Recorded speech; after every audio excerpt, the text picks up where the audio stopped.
So, Steve Ridgel here with our last look at that great story about Bartimaeus at the end of Mark 10.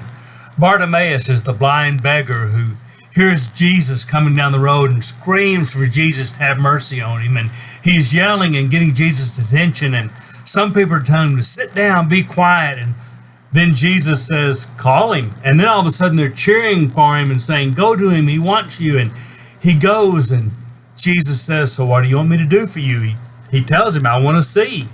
And Jesus says, go, your faith has healed you. And immediately he can see. There's so many great things about that, but here's the last part of that story I want you to hear. When Jesus says to him, go, your faith has healed you, he doesn't go.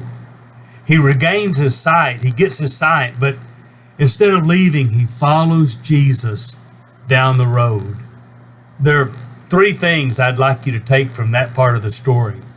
One is, I want you, especially if you're not a believer, I want you to know why we Christians are so passionate about following Jesus.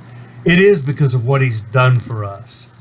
First, we really do believe that God sent his son Jesus into this world to die for our sins so we could live with God forever. That's an incredible sacrifice. To think that someone would love me so much that they would die for me, that's almost incomprehensible to me. And then God's been so good to us. I can only speak for me and my family, but I'm going to tell you, God has done some amazing things for us in terms of physical healing.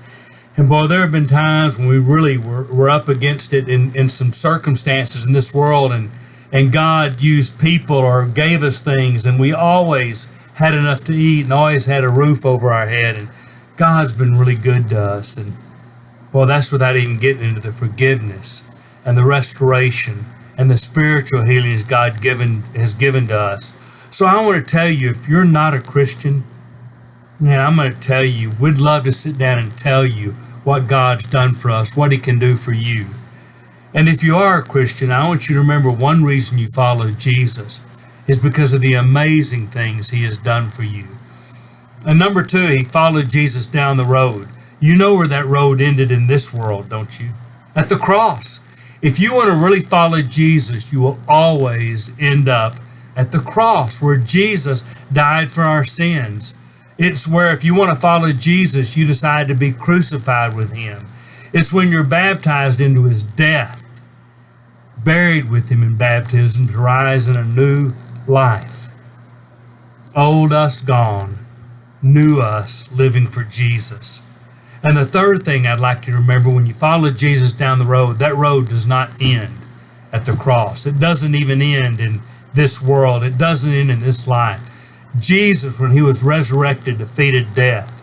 And so ultimately, the road you follow Jesus on ends in the throne room of heaven, where we surround God and enjoy life with him forever and ever. So I invite you to follow Jesus down that road because of what he has done for you, and it does end here in a new life. But ultimately, it never ends because we live forever.